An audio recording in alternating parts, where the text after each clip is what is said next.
예, 반갑습니다. 박성훈 노무사입니다. 자, 2019년 달라지는 것들 굉장히 많죠. 우리 노동법과 노동정책도 굉장히 많이 바뀌었습니다. 그 중에서 10가지 정도만, 정말 중요하다 생각되는 10가지 정도만 가져와서 우리 여러분들께 소개를 해드리려고 합니다. 첫 번째는 단연 최저임금입니다. 최저임금.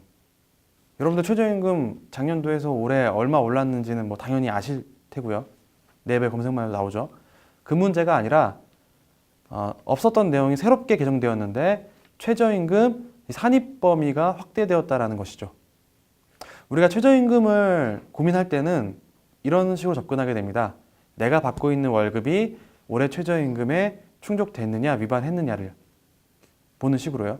그럴 때는 내가 받고 있는 임금 총액 중에서 최저임금에 산입되는 임금들을 모아서 분자에 놓고, 그리고 소정근로 시간으로 이렇게 분모를 둬서 나눠서 시간당 임금이 최저임금에 충족되느냐 미달했느냐 상회했느냐를 평가하게 되는 거죠. 당연히 그렇기 때문에 분자가 크면 클수록 우리 사업주들이 최저임금을 지키기는 더 수월하다라는 것은 이해되실 겁니다. 바로 지금 우리 개정법은 이렇습니다. 연 단위로 산정해서 매달 지급하는 상여금하고, 그리고 식비, 숙박비, 교통비 등과 같은 이 복리후생비의 일정 비율이 분자, 그러니까 최저임금의 이 산입 범위에 포함된다라는 내용이죠. 이렇게 이제 점차 개정되면서 차후에는 일정 비율이 아니라 상여금 전액과 그 다음에 복리후생비 전액이 모두 포함되게 개정되게 됩니다. 그리고 또 하나 더 있습니다. 이 상여금 같은 경우는 우리 기업에서 일반적으로 명절이라든지 연말이라든지 분기나 일정 시기를 정해서 주는 정기 상여금들이 있는데요. 최저임금에 해당하기 위해서는 전제 요건으로 매달 지급해야 됩니다. 따라서 이 연간, 반기, 분기별로 지급되는 이 상여금을 매달 분할해서 12분할해서 지급하는 것은 전제 요건인데, 이러한 변경은 취약규칙의 불이익 변경으로 보고 있습니다. 불이익 변경일 때는 이 일정 복잡한 요건을 거쳐야지만 유효하다고 봐주는데요. 이번 개정법에서는 예외적으로 이 불이익 변경 절차를 거치지 않고 간소하게 의견 청취만으로 사업주가 다소 좀 일방적으로 변경할 수 있게 만든 점이 또 이번 최저임금 개정법의 핵심이죠. 두 번째 개정 내용입니다. 바로 일자리 안정 자금 지원 정책입니다. 네. 여러분들 잘 알고 계시죠? 모르는 분들 없으실 거라고 생각됩니다. 기본적으로 일자리 안정 자금은 최저임금이 급격하게 상승했기 때문에 그 상승 그 폭을 완화할 목적으로 정부가 지원해주는 정책이죠. 전년도 같은 경우 그 지급 기준이 30인 미만 사업장에서 이 보수가 월급이 아니라 월급에서 비과세를 제외한 보수가 190만 원 미만인 근로자에 한해서 1인당 월 13만 원씩 지급했던 지원금이죠. 네, 이 정책이 한시 사업이었기 때문에 올해 2019년에도 계속 되느냐 아니면 계속 되더라도 그 지원금액 1인당 13만 원이 유지되느냐 줄어드느냐 이런 얘기들이 많았는데요. 열어놓고 보니까 이 개정법은 더 좋아졌습니다. 네, 방금 봤듯이 2018년도 이 보수 기준 190만 원 미만보다 상향된, 그러니까 이제 해당 사항들이 더 많아질 수 있는 보수 210만 원이라고 개정되었고요. 그리고 미만이라는 개념이 없어지고 이제 이하라는 개념으로 바뀌었습니다. 이 차이점은 뭐냐면 190만 원 딱 줬을 때 작년도에서는 2018년에는 지원금이 지급이 안 됐습니다. 근데 이제 올해는 이하이기 때문에 정확히 210만 원을 지급했을 때도 지원을 받을 수 있을 것입니다. 그리고 또 하나 더 있는데요. 5인 미만 사업장 같은 경우는 지원금이 증액됐습니다. 1인당 13만 원이 아니라 이제 2만 원이 더 추가된 1인당 15만 원이 지급되게 됩니다. 네. 세 번째 개정 내용입니다. 세 번째 개정 내용은 시간 선택제 지원금이 인상된 것인데요. 여러분들 시간 선택제 지원금 다 알고 계시죠? 네. 시간 선택제 지원금은 무엇이냐면 근로시간을 단축한다거나 아니면은 뭐 일가정 양립 지원을 위해서 이 시간 선택제 일자리를 창출했을 때 신규 고용한 인원에 대해서 정부가 이 인건비 보조를 해주는 그런 제도를 말하죠. 종전까지는 대기업은 뭐 월 단위로 30만 원, 뭐 중소기업은 월 60만 원 이렇게 지원해 왔는데 우리 이번 개정법은 대기업과 중소기업을 구분하지 않고 일괄적으로 모두 다 60만 원씩 지원하는 이 금액이 인상되었고요. 그리고 또 하나 더 있습니다. 이 중소기업 그리고 중견기업까지 중견과 중소기업까지는 간접비 명목으로 1인당 또 10만 원을 더 지원을 해주게 됐습니다. 요건도 완화됐는데요. 요건도 기존 요건이 최저임금의 120% 이상 줘야 한다라는 요건이 있었습니다. 그것 때문에 지원금을 현실적으로 좀 신청 못하는 경우가 많았는데 올해는 최저임금의 110%까지만 지켜도 지원금에 해당할 수 있다라고 개정되었습니다. 네. 이 네 번째 개정 사항은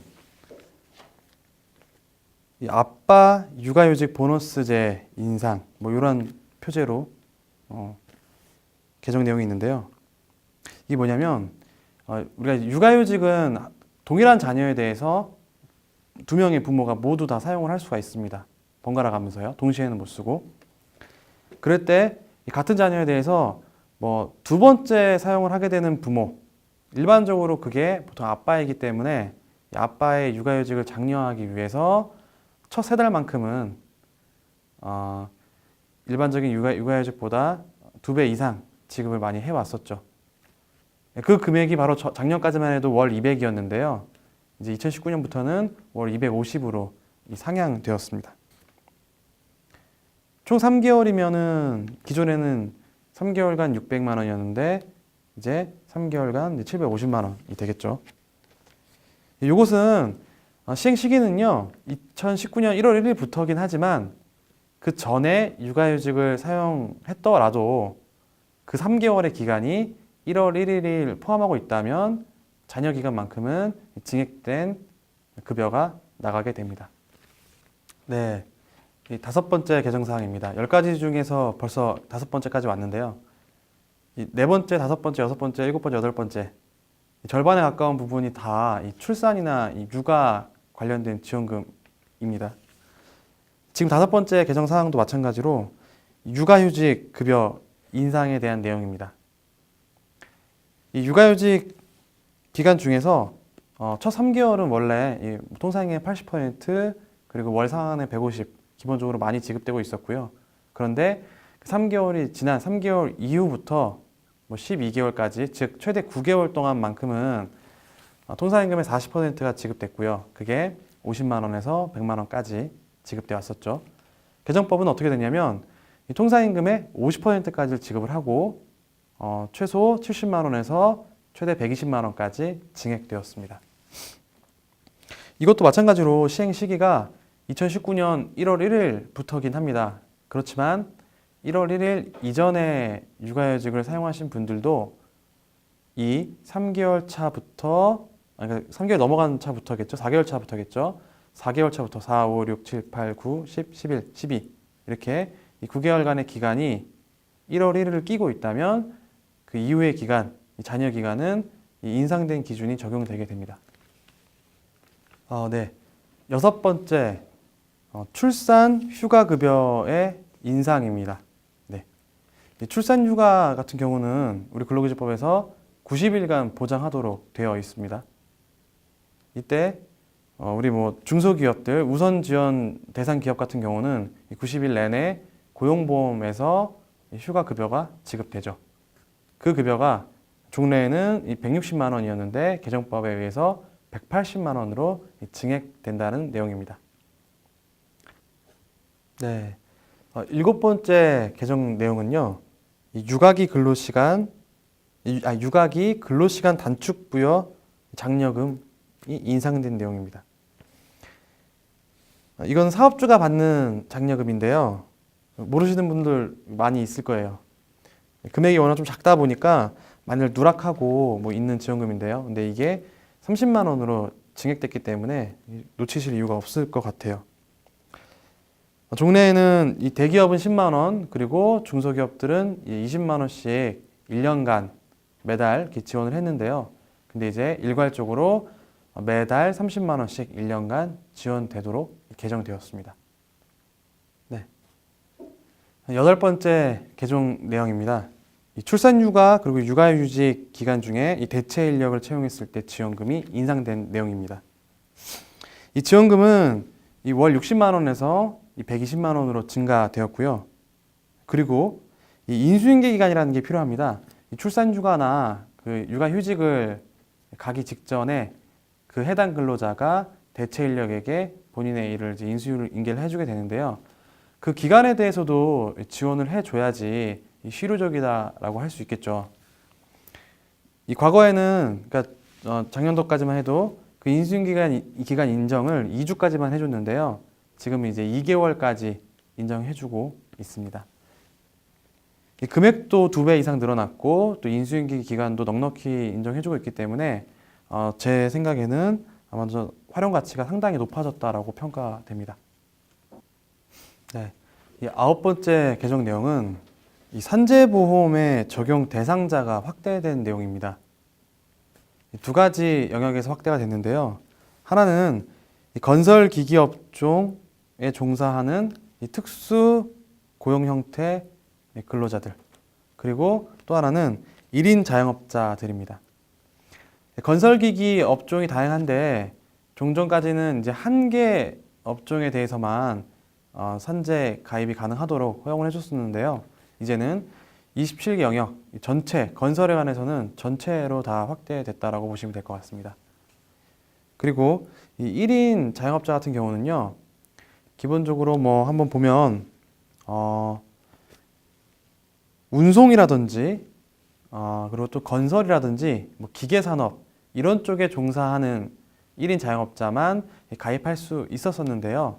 지금은 이제 개정법은 뭐 음식점이나 도소매 그리고 뭐 상품 중개업이라든지 이런 영역에까지 확대돼서 전반적으로 그 확대 폭은 엄청나게 증가됐다라고 평가됩니다. 네. 이 마지막 10번째는 이 산업안전보건법 개정에 대한 내용입니다. 이건 뭐 어느 한 부분만 개정된 게 아니라 28년 만에 전면 개정이 되었습니다. 그래서 전부를 다 볼 수는 없고 몇 가지 의미 있는 것만 살펴보면요. 이 산업안전보건법 적용이 되는 그리고 또 보호의 대상이 되는 그 대상이 확대가 됐는데 근로자뿐만 아니라 그 개념을 넘어서 노무를 제공하는 자, 특수고용 형태 종사자라든지 이렇게 포섭하는 개념으로 확대가 됐고요. 그리고 우리 위험의 외주화라고 많이 아실 겁니다. 이 도급사업주가 하청에게 도급을 일의 완성만 맡기는 게 아니라 이 산업 현장에서 위험도 맡겨버리는 그런 현실을 말하는데 이런 부분에 대해서도 이 도급인의 책임을 좀 강화하는 차원에서 3년 이하의 징역과 3천만 원의 벌금으로 상향 조치가 되었고요. 그리고 뭐 이제 유해 물질을 취급하는 작업의 경우에는 산해 하도급이 금지가 된다라는 규정들이 있었는데 그게 인가 형식의 금지 방식이기 때문에 현실적으로 뭐 실효성이 없었죠. 그래서 예외적 승인 제도로 개정이 돼서 산해하도급은 이제 앞으로는 절대적 금지 형식으로 된다라는 내용입니다. 또 마지막으로 이 산업안전보건법을 위반했을 때 전반적으로 그 사업주들의 책임이 이제 강화되는데요. 산업안전법 위반에 의해서 근로자가 사망했을 경우에는 사업주의 처벌로 7년 이하의 징역과 또 1억 원의 벌금을 처하는 부분이 의미 있는 부분이라고 볼 수 있겠습니다. 네, 여기까지 2019년 노동법과 노동정책 개정된 내용에 대해서 살펴봤습니다.